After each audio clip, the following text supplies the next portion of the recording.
So today we're going to do these shims on the rocker shaft pedestals to adjust the clearances, make sure that there's enough clearance in the hydraulic tappet at the bottom, and sort the shims at the top, and I'll go through all that in a second. However, I had a great weekend, 4 new cars delivered, as you've seen from the channel. Got very, very drunk on Sunday night for various reasons. Ended up breaking my glasses, so I was using an old pair of prescription glasses which I couldn't see, and then they arrived this morning, so I could see again. Right, I ordered the shim set. They come in various different prices. I bought a load from Rimmers, I think this lot came from. It comes with 3 different sets of shims. I've opened these ones up because they're the ones I'm going to use. Measuring them using the trusty micrometer. These are 30 thou shims. I think they're 10 thou shims. And these are probably 40 something or 60,000 shims. In fact, it says they're 60 thou. So those are 60 thou shims. I don't need those because they're going to be too fat. 10 thou shims are too tight. 30 thou shims are going to be the ones I want. So the way the shim works, dead easy. It's got 2 holes in it.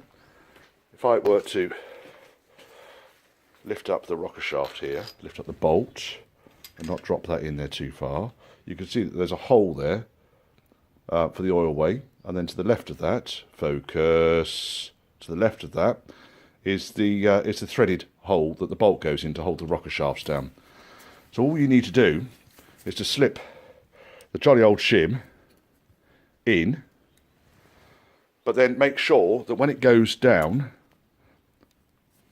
the oil way is not obscured, because there's a tendency, I guess, when you start tightening these things down, for the shim to shift to one side or the other. So I can see that that shim, with the oil way being completely clear, is bang in the middle of that pedestal. So I've put the bolt back down again now and just turn it a couple of threads. That's going to hold that fella in place.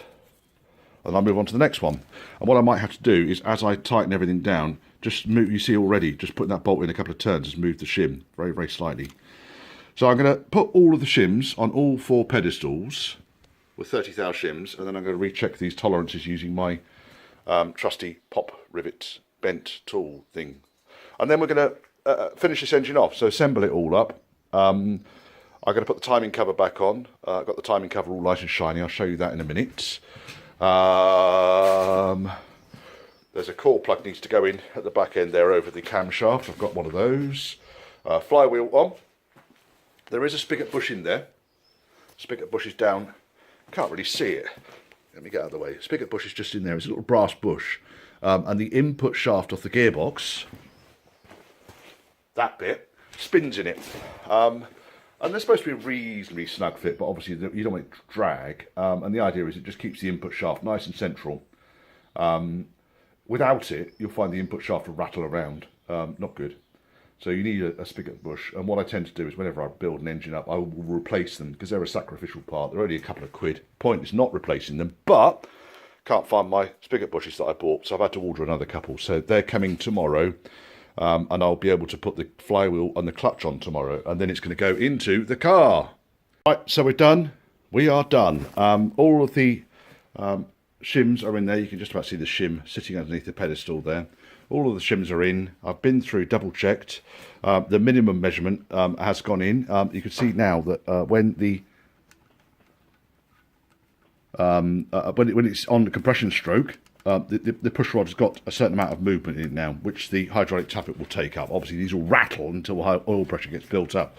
But I put the shims in. I've now got measurements between the spring and the bucket, well within tolerances, using my trusty little kit here. Yeah, I'm happy with that.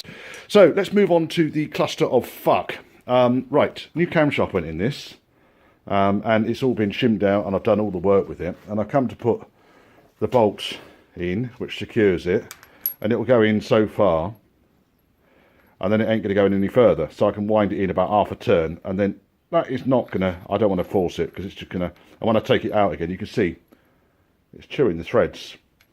Focus, focus, focus. It's chewing the threads. So I've measured that. That's a 7/16 NF20 bolt. It's focused nicely now. And then looking at the thread inside there, there's no way is that NF. It's some weird metric fucking size. Arseholes. So I'm going to have to find out a bloody bolt now. Find out what bolt goes into these camshafts. A bit of research. Irritating. I've measured the size of this bolt, so 7/16 comes out at 11 mil exactly, but it's a coarser thread than 20 TPI, so it'll be some metric fitting, I'm sure. Why the fuck can these people not get themselves bloody sorted out? Anyway, you'd have thought when they supplied a camshaft with a different fitting to one that was originally on the car, they would have supplied the sodding bolt with it anyway. I'm not going to bother cutting that, because I could cut, I've got a tap, I could cut that, but you can guarantee the camshaft is hardened. Well, it should be hardened, so I don't think I'm going to make too much progress when it comes to cutting that thread. So I'm going to have to go and delay the engine now and order the damn bolt and see if I can get that delivered for tomorrow. Bollocks.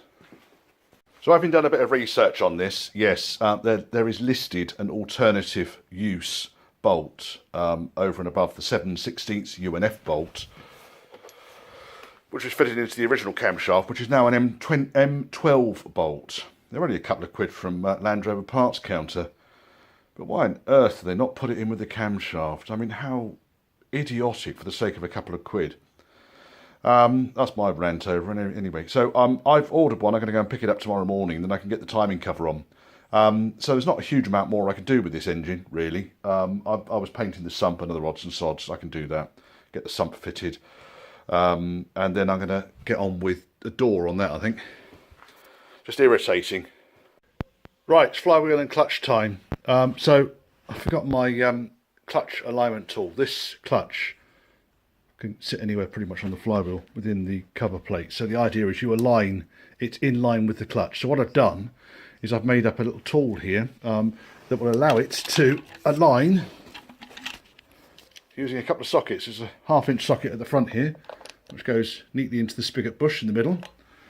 And then there's a fatter socket at the back there, which locates in the clutch cover plate centrally. Makes life a little bit easier. Also, I replaced the spigot bush. That's the old one. I managed to pull it out. Just put a bolt into a slide hammer, hook the flat of the bolt over the reverse service, and yank the bugger out. Now, if I pop that back in there again. Oh, sorry, can't do it that way around. I'm going to do it this way around. So, with the clutch plate, you'll notice it'll either say flywheel side or gearbox side. This one says gearbox side. It's important you put it the right way around, otherwise it won't work. So I'll put my happy little clutch alignment tool in. Brain's not working there for a second. And I'll slip it in. Right, sorry, you couldn't really see that because I'm, as usual, working one-handed. And I reckon that's pretty, you know, it's central. So what I do now is I'll put the clutch cover on, nip it up, and then I'm going to attempt to fit the engine into there and onto that. I'm going to put the clutch mechanism into the front of the gearbox first of all. I've left it at home, but fortunately I've got a spare gearbox. Ha ha ha! The clutch forks have all gone down nice and evenly. And double socket clutch alignment tool worked a pissing treat. And if we look, it's bang in the middle. It'll be good enough. Right, so I need to sort out the clutch mechanism, which is coming out of this gearbox here. So the clutch fork and a release bearing. So I'm going to take those out and put them in the gearbox on the car. I've lifted the engine with ratchet straps because I haven't got a load leveler, so I can bring it up to a height by using the ratchet strap to move it around. I'm going to lower it down to the ground first of all and get it all nice and level, so it's going to come up absolutely level because it's a little bit on the piss at the moment, but it's going to make life a bit easier if I can control the angle it's going in at. Obviously a load leveler would be so much bloody easier, but I haven't got one with me. Got to try and work out one location, I really have. Can I do it single-handedly? Let's give it a go. So we've got the engine lifted up level, lowering it down. When it gets roughly into position, the chassis is going to drop a little bit, but I'm going to put a jack under the nose of the gearbox so hopefully we can line things up. It'll drop in. The only thing I can see at the moment that's going to happen is the crank pulley is going to hit the front cross member, so I'm going to need to go back about another 3 or 4 inches. Engine's now in, bolted up to the gearbox. I was hoping to get this engine started this week. There's been a couple of things that have balked me, irritated me as well. I'll go through those in a second. As you can see, I've had a massive tidy up. This is a massive tidy up. Basically, as I spent all day long looking for various bits and bobs, odds and sods, and have wasted so much bloody time. Exhaust manifolds up there ready to go on. Got bits arriving so I can bolt them onto the side of the engine. They're all ready to go. Finished up some of the little jobs on the gearbox, handbrakes in and working and adjusted. This is a useful restoration tip. I buy these little luggage tags and I tie them on at various points around the engine and gearbox. I could do it to cheer myself up, I suppose. You know, a little smiley face every now and then.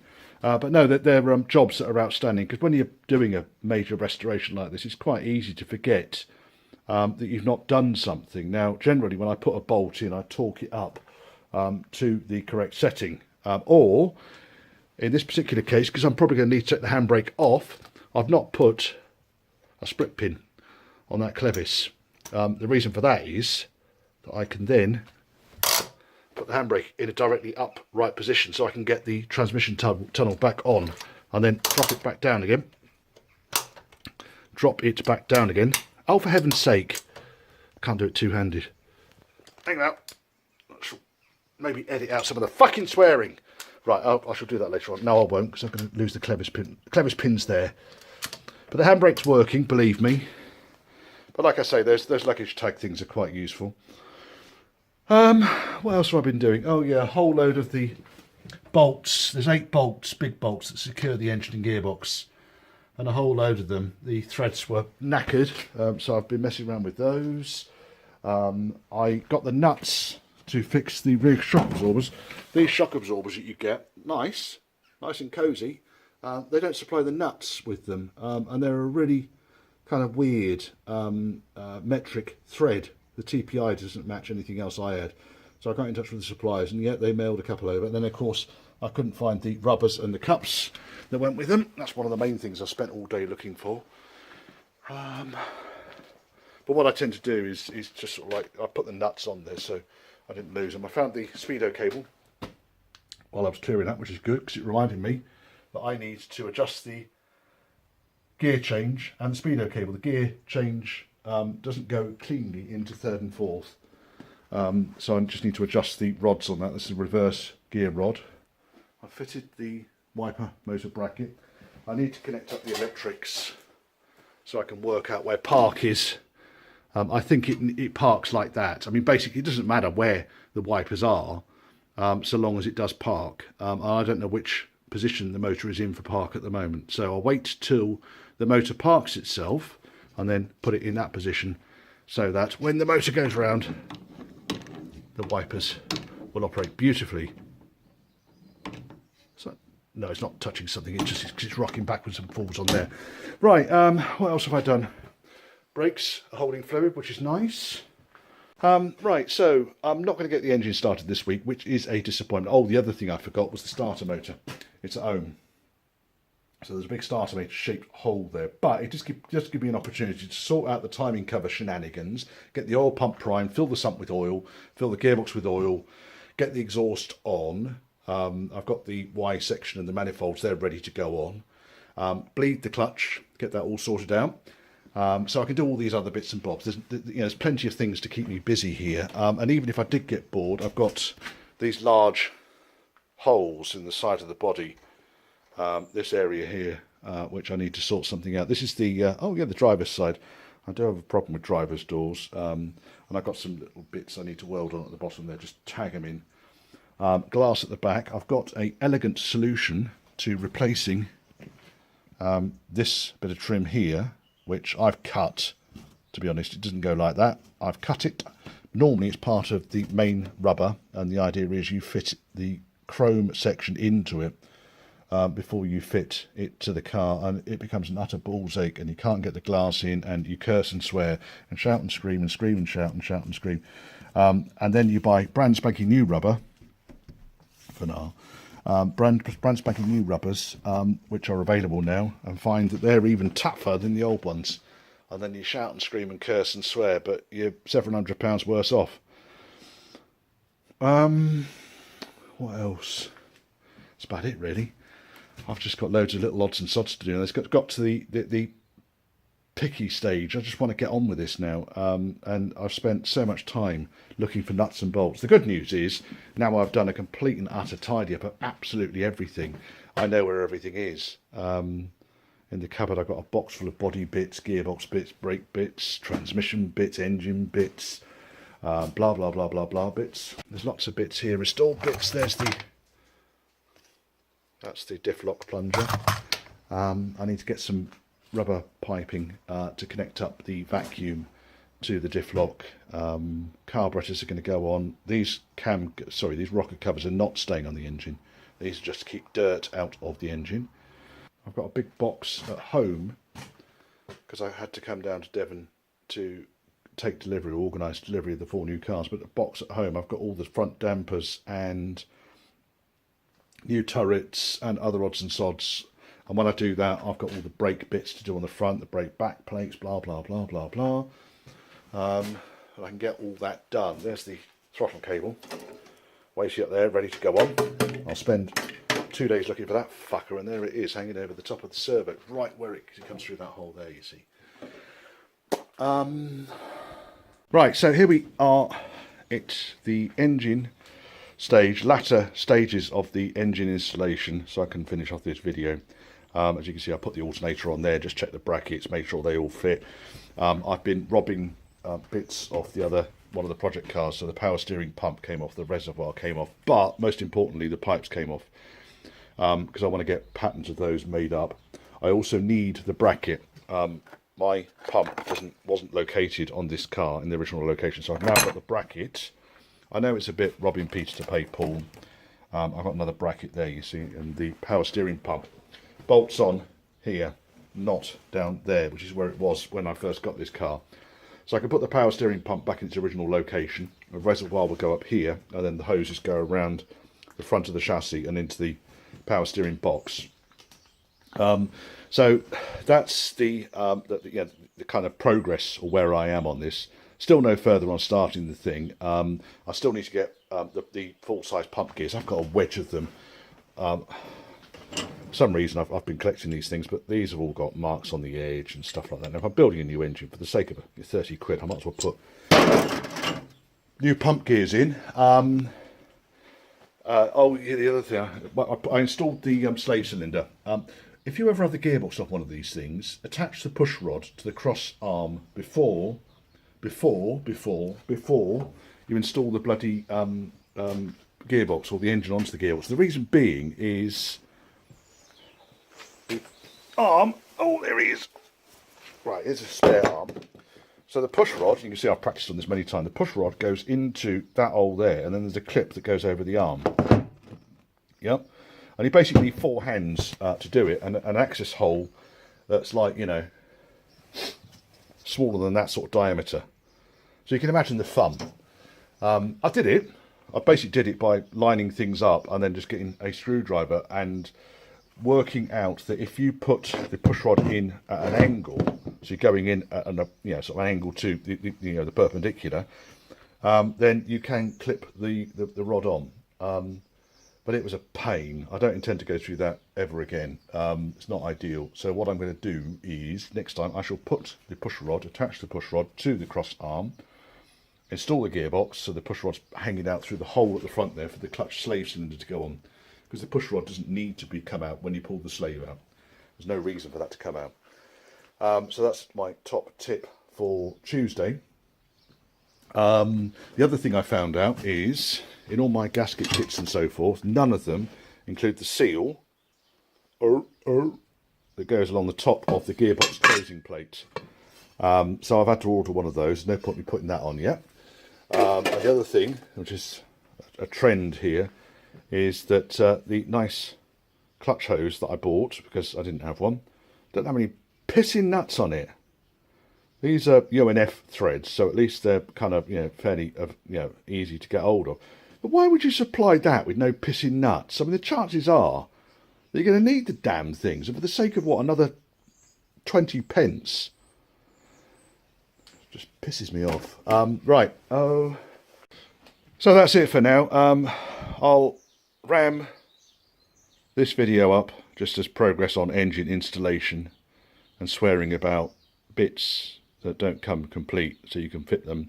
I'll have this up and running next time I come down. I'll bring the starter motor with me. I'll have all the parts to install the exhaust manifolds. I'll have the bits to nuts and so forth to attach the clutch and get that all aligned, and then I can get it going. Be nice, wouldn't it? I need to bring a battery with me. In fact, I've got a couple of batteries here. There's one down there, but I think it might be a bit suspect. Next stage for me, I've got doors. I've got a good passenger door. I'm taking all the body panels back with me. There's a nice body shop chap near me where I live. He's going to get the outer body panels painted for me. So there's going to be some significant progress, I think, in the next monthly updates. So that's it. Re-engine install into the 1972 project.